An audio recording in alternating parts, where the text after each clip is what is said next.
Han pasado 50 años de la única conferencia sobre el agua y hoy países de todo el mundo se dan cita en la sede de la ONU en Nueva York con miras a lograr una estrategia internacional sobre el vital recurso en crisis. La conferencia llega en un momento donde, según un informe del organismo, ninguno de los objetivos del desarrollo sostenible está de camino a cumplirse.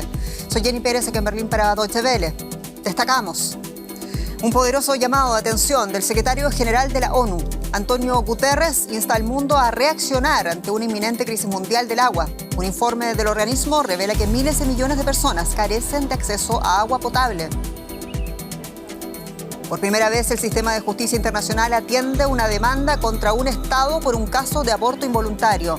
La Corte Interamericana de Derechos Humanos atiende la primera audiencia del caso Beatriz contra el Estado de El Salvador. Y en medio de fuertes protestas en su contra, el presidente de Francia, Emmanuel Macron, volvió a defender su reforma de pensiones. Dijo que está dispuesto a asumir la impopularidad de la medida.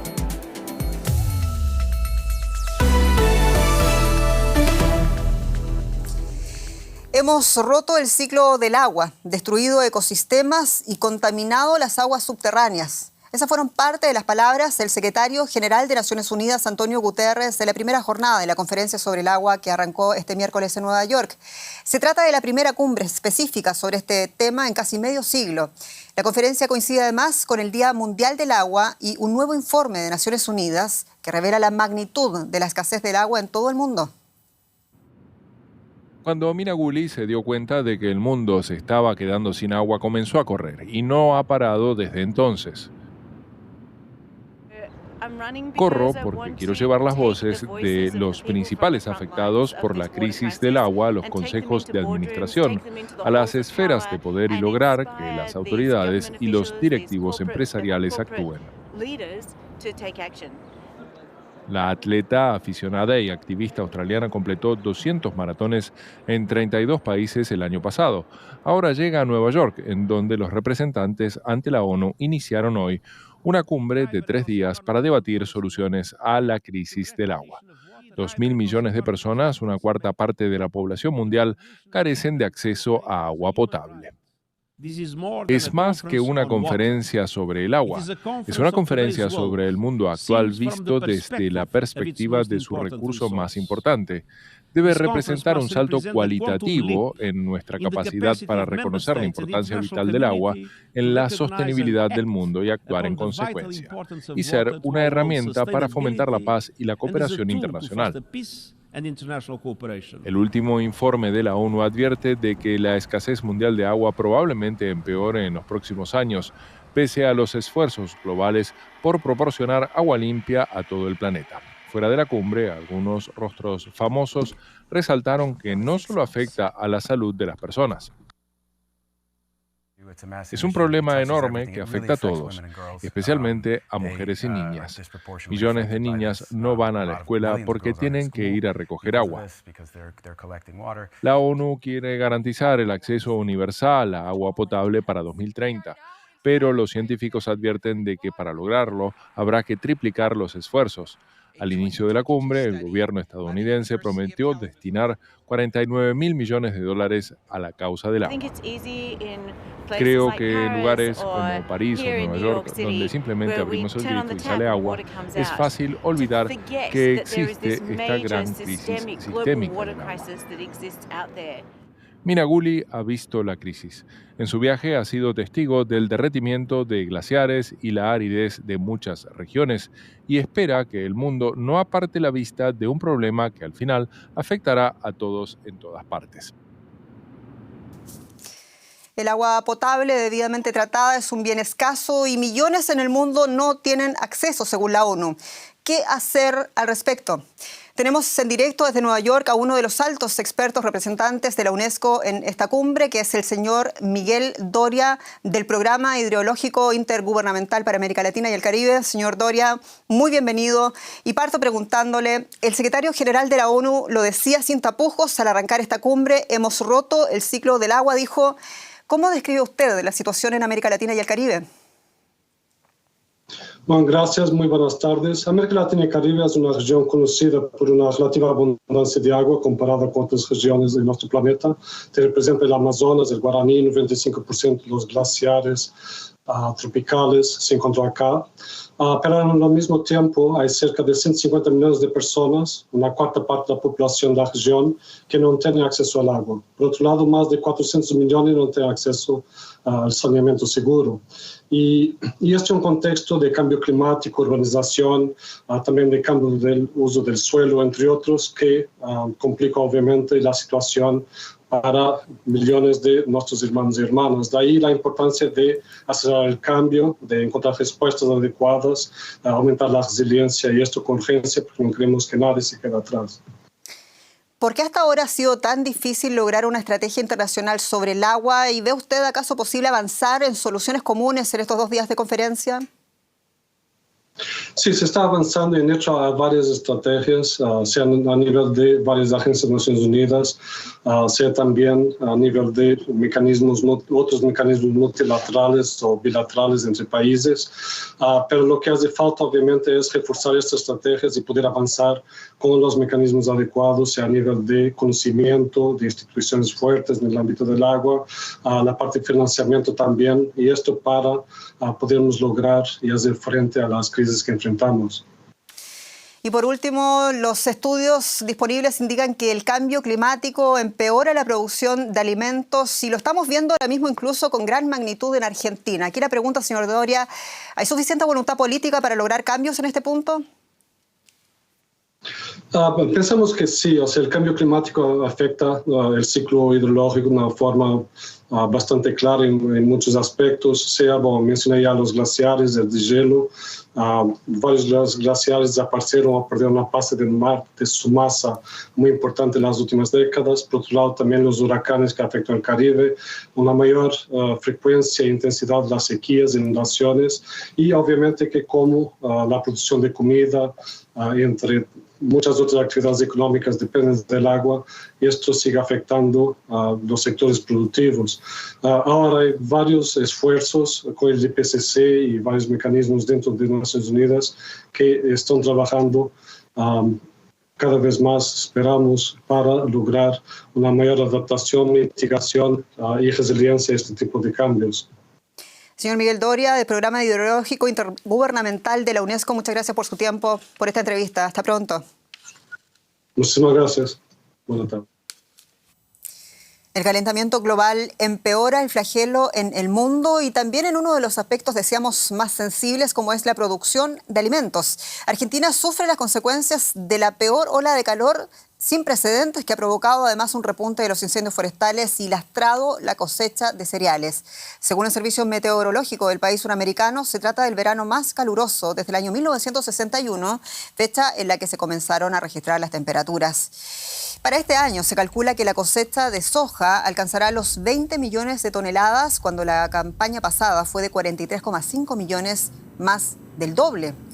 La sequía también ha producido la reducción considerable de venta de otros cereales como el trigo en medio de una inflación que supera el 100% en Argentina. Este miércoles arrancó el proceso de la Corte Interamericana de Derechos Humanos contra el Estado salvadoreño por un caso de aborto involuntario. La que motiva esta audiencia pública, que se celebra de forma presencial en Costa Rica, es bautizado como Beatriz. Se trata de una mujer que estaba enferma de lupus eritematoso sistémico y a quien el Estado de San Salvador negó en 2013 la posibilidad de abortar, pese a que su embarazo era inviable. Ello pone de manifiesto lo desprotegidas que están las mujeres en países como El Salvador ante la prohibición absoluta de la interrupción del embarazo, incluso en aquellas circunstancias en las que su vida está en peligro. En El Salvador, el aborto en todas sus formas está castigado con penas de entre 6 a 8 años de cárcel. Sin embargo, la prohibición del aborto en El Salvador va mucho más allá. Penaliza desde el intento de aborto a homicidio agravante a cualquier mujer que llega a los servicios de emergencia, algo que se puede pagar con hasta 50 años de cárcel en el Código Penal de ese país. Queremos contextualizar este tema, desde luego, y lo hacemos desde Costa Rica con quien ven, con la señora Claudia Paz y Paz, que es directora de la CEGIL para Centroamérica y México, una de las organizaciones litigantes en la demanda conjunta contra el Estado salvadoreño. Señora Paz y Paz, muchas gracias, bienvenida. Parto preguntándole, en primer lugar, ¿cómo valora usted este primer día de audiencia? Hola, muy buenas tardes. Pues lo valoro muy positivamente. Ha declarado la víctima, la madre de Beatriz.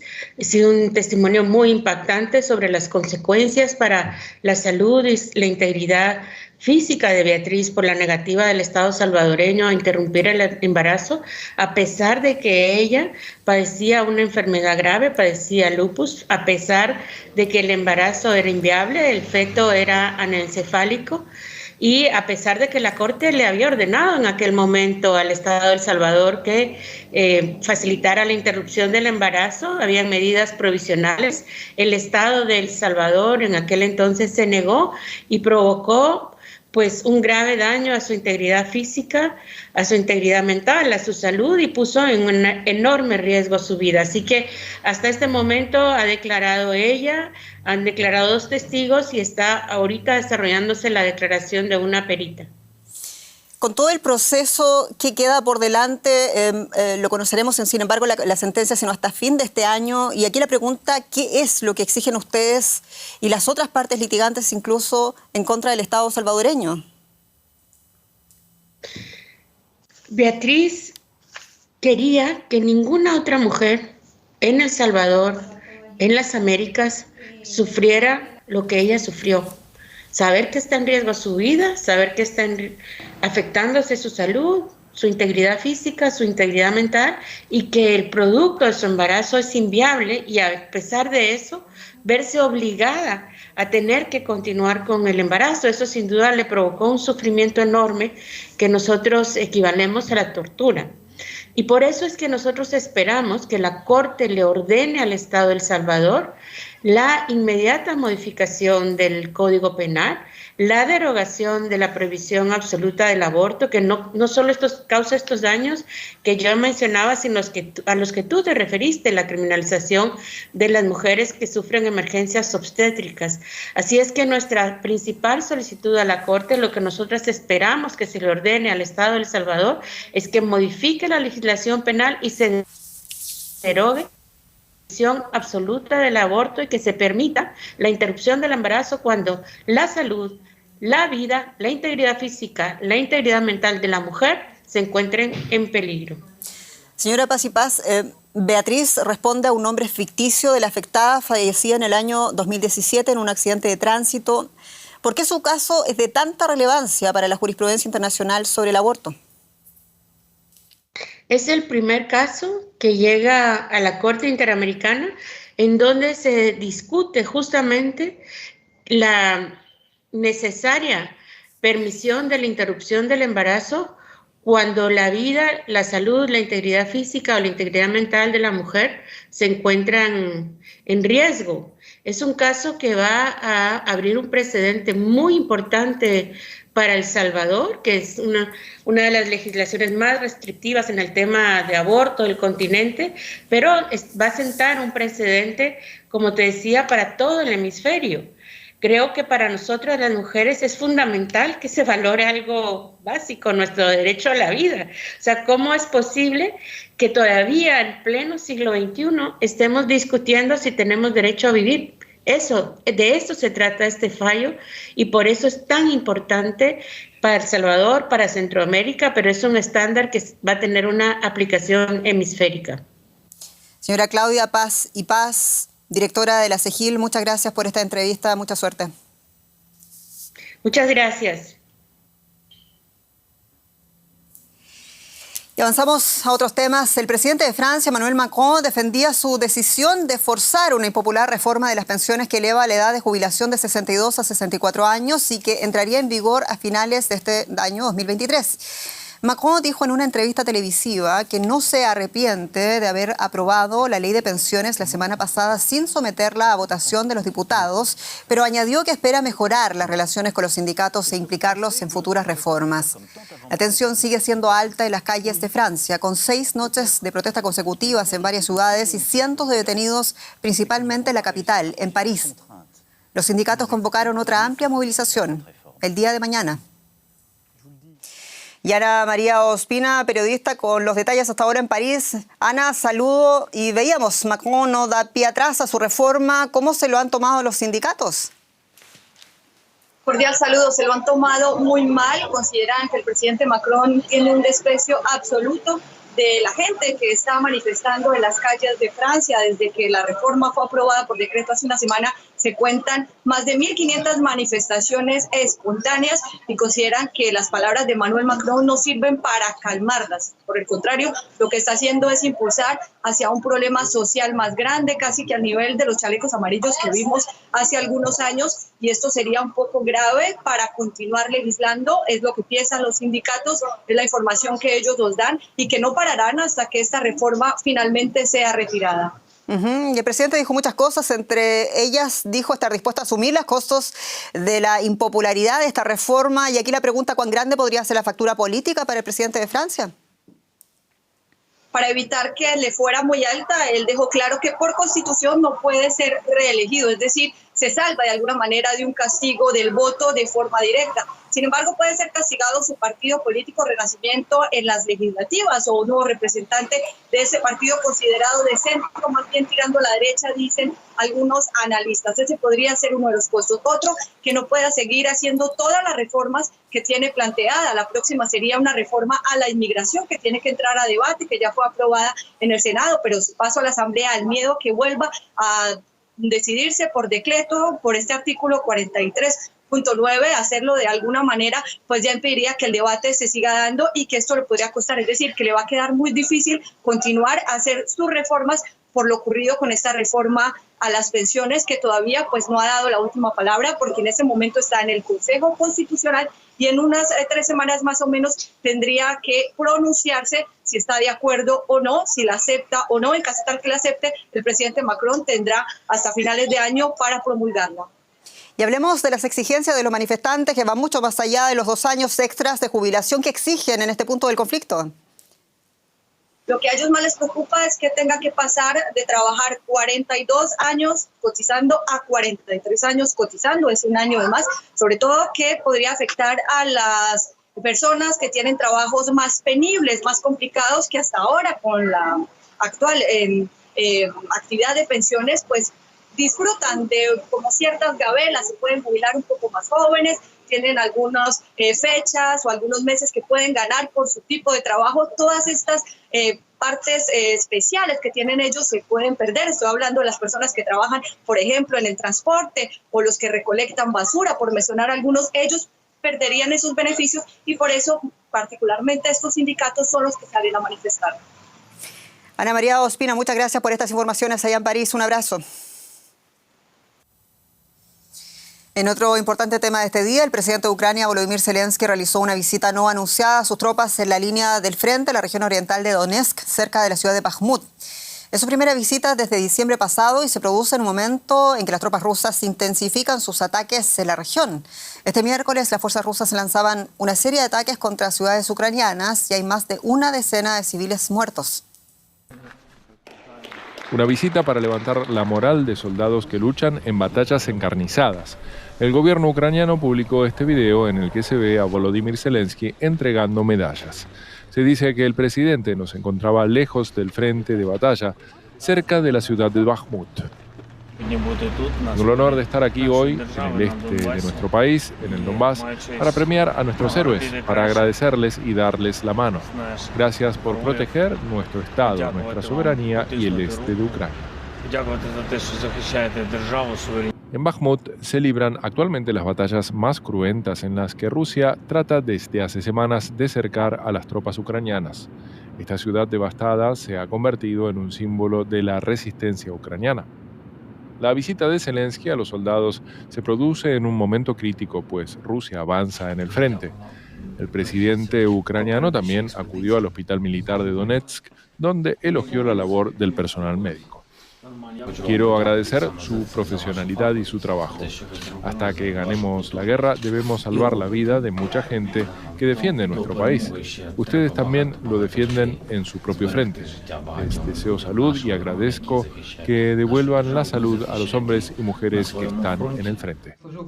Zelensky llegó al Donbass pocos días después de que el presidente ruso Vladimir Putin hiciera su primer viaje a esa región para encontrarse con sus tropas en Mariupol, ocupada actualmente por Rusia. Vamos a cambiar totalmente de asunto, nos vamos a economía y mi colega Paco Furió. Bienvenido. Hola Jenny, nos vamos directos a Estados Unidos, donde los mercados bursátiles acabaron o cerraron en rojo. Después de que los tipos de interés fueran subidos por parte de la Reserva Federal, esta vez tan solo un 0,25 puntos. El presidente de esta entidad, Jerome Powell, anunció este nuevo incremento en el precio del dinero como parte de su campaña para reducir la inflación, pero también dio a entender que las próximas subidas de tipos podrían aplazarse. A esta medida, que se lleva aplicando hace meses, se le atribuye la más reciente desestabilización del sector bancario. Esta ha sido, sin duda, la reunión de la FED con más dilemas de los últimos años. Ana Nieto, ¿cómo ha justificado la Reserva Federal esta subida de 25 puntos básicos?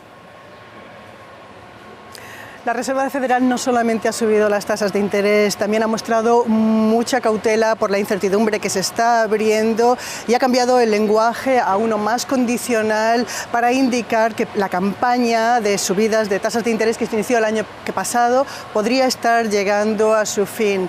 La cautela que se ha mostrado es precisamente por la contracción que se espera en el crédito dado el estrés en el que está viviendo la banca en estos momentos. Muchos economistas están equiparando este estrés a posiblemente una subida de tipos de facto, algo así como entre medio punto y punto y medio.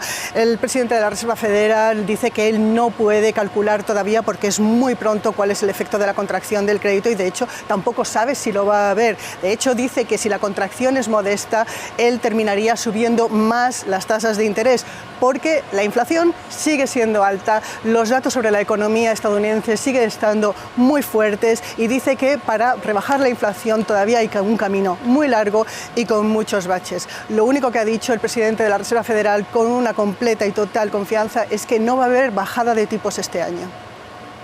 ¿Y qué preocupación ha mostrado el presidente de la FED con respecto a la banca? Pues más allá de la incertidumbre que ha mostrado y de cuál es el efecto que pueda tener en la autoridad monetaria, en la política de la autoridad monetaria, ha dicho lo que otros miembros del Estado y del Gobierno, que la banca está en una posición fuerte, que se está conteniendo el estrés y que de todas maneras el Estado tiene las herramientas para intervenir en caso de que fuera necesario. También ha dicho que los gestores del Silicon Valley Bank han actuado muy mal, que han gestionado muy mal el banco, los riesgos del banco y que tendrían que haber tomado algunas medidas con respecto a su balance. Por supuesto, el presidente de la Reserva Federal ha dicho que se ha abierto una investigación para saber qué ha pasado, no solamente en este banco, sino también en la Reserva Federal, porque hay que recordar que esta institución es el supervisor de la banca y parece que no se han hecho caso a las señales de alarma que venían de este banco. Hay una investigación abierta, el presidente de la Reserva Federal dice que se da la bienvenida a todas las investigaciones que sean necesarias, porque entre otras cosas no solamente hay que depurar responsabilidades, sino también cómo regular más y cómo tener una supervisión más cercana, algo que considera que es muy necesario. Gracias, Ana Nieto, desde Wall Street. Y de Estados Unidos nos vamos a México. Con un tema bastante controversial, Paco, las palabras del presidente mexicano Andrés Manuel López Obrador, quien calificó este miércoles de calumnia un informe de derechos humanos de Estados Unidos que señala las prácticas de homicidios, de detenciones arbitrarias, de desapariciones forzadas, violencia contra la prensa y corrupción gubernamental en su país. López Obrador se lo ha tomado de forma personal, confrontando en las últimas semanas con diferentes actores políticos estadounidenses a raíz del secuestro de 4 estadounidenses en la frontera, en la ciudad concretamente de Matamoros, en el noreste de México. Y Obrador afirmó, sin embargo, que su administración va a continuar teniendo buenas relaciones con Washington, pero que no permitiría que ninguna ofensa a México ni al gobierno. Vamos a escuchar parte de las declaraciones del presidente mexicano a este respecto. No hay sustento. Utilizan la calumnia en el departamentito del Departamento de Estado. No tienen pruebas, son calumniadores, mentirosos. En México no se tortura. Y en otros temas, este día las autoridades alemanas han llevado a cabo una serie de redadas en lugares relacionados con el denominado grupo de los Reichsbürger, conocido en español como Movimientos Ciudadanos del Reich. Se trata de la red de extrema derecha implicada en un supuesto complot para derrocar al gobierno alemán el pasado diciembre. Aquí, en Reutlingen y en otros 8 estados alemanes y Suiza, unidades policiales especiales llevaron a cabo redadas a gran escala contra el entorno de los llamados Ciudadanos del Reich. Según un testigo, fue una operación peligrosa. Hubo disparos contra un policía, fue una redada contra los Reichsbürger. El policía resultó herido leve. El autor de los disparos fue detenido, al igual que otros 5 sospechosos, según informó la Fiscalía General. Se les acusa de apoyo a organización terrorista. En diciembre del año pasado fue desarticulada una red del movimiento que aspiraba a derrocar las instituciones del Estado, incluso por la fuerza de las armas, e imponer un nuevo gobierno. Aquella acción terminó con 23 detenidos. La policía se incautó de numerosas pruebas, cuyo análisis, junto con otras investigaciones, condujeron a los registros actuales. Entre los detenidos en diciembre se encontraba el príncipe Heinrich XIII de Reuss, un empresario que es considerado la cabeza del grupo. Desde enero se encuentra en prisión preventiva, al igual que una exdiputada del partido de ultraderecha AfD. Según cálculos de la Oficina Alemana para la Protección de la Constitución, unas 23.000 personas forman parte del movimiento. En los últimos años ha crecido y se ha vuelto radical y violento. Y aquí nos despedimos. Muchas gracias por su confianza y su sintonía. Soy Jenny Pérez, esto es Deutsche Welle para ustedes desde Berlín. Hasta pronto.